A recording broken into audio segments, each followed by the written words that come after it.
What are you seeing next with this kind of opportunity, and how people can take advantage of it, whether a consumer, which you do work with consumers as well, but it seems like a lot of your business is actually working with those that can impact many consumers, because realtors, they're dealing with hundreds of transactions a year.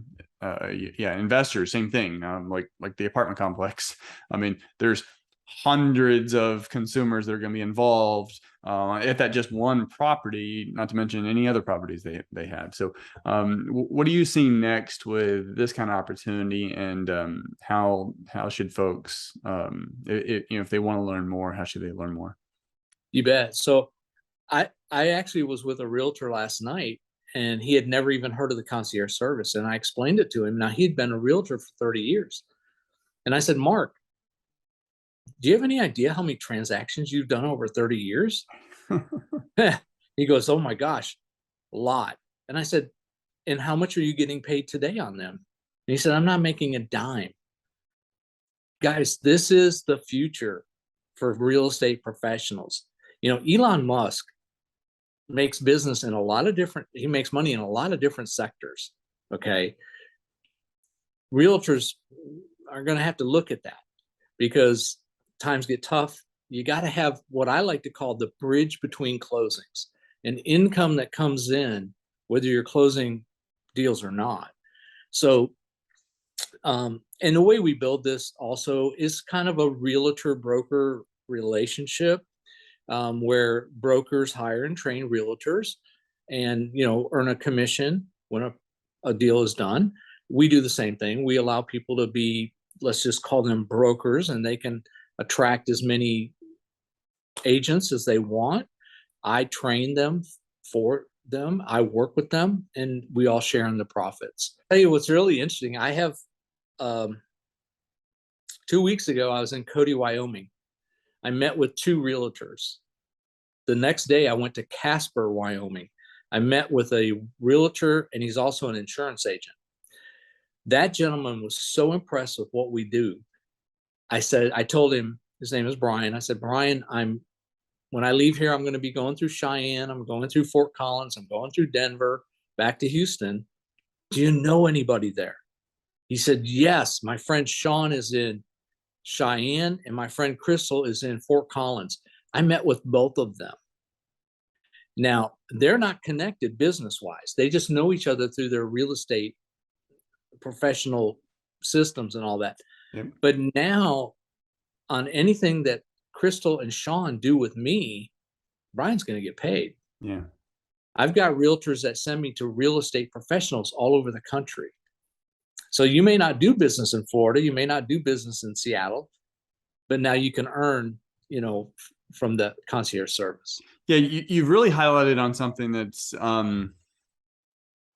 with real estate commissions it's getting compressed. So 3% or 6%, 3% on each side.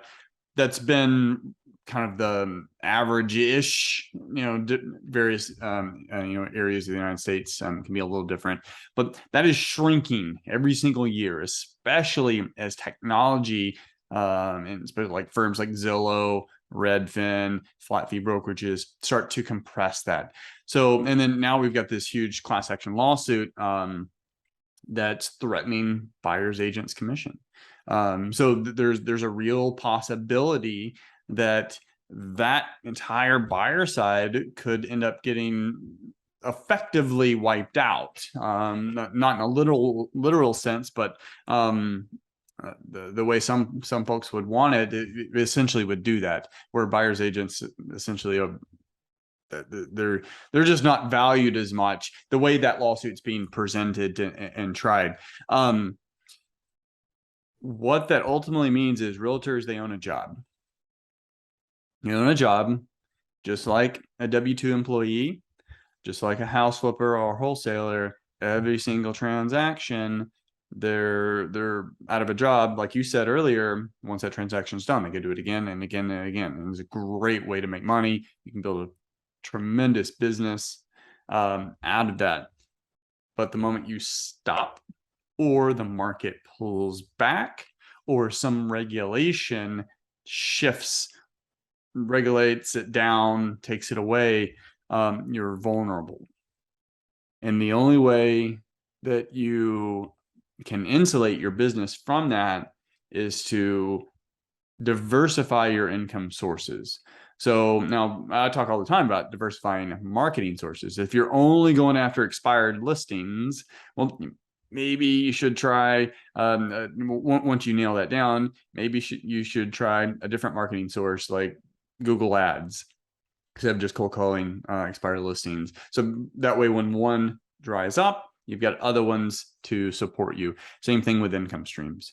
The problem with real estate agents is nearly all of them, their only income stream, the only income stream they have is commission. And when that income stream shrinks, sometimes dramatically, say in 2008, they're out of business or they're hurting and they're having to go get another job.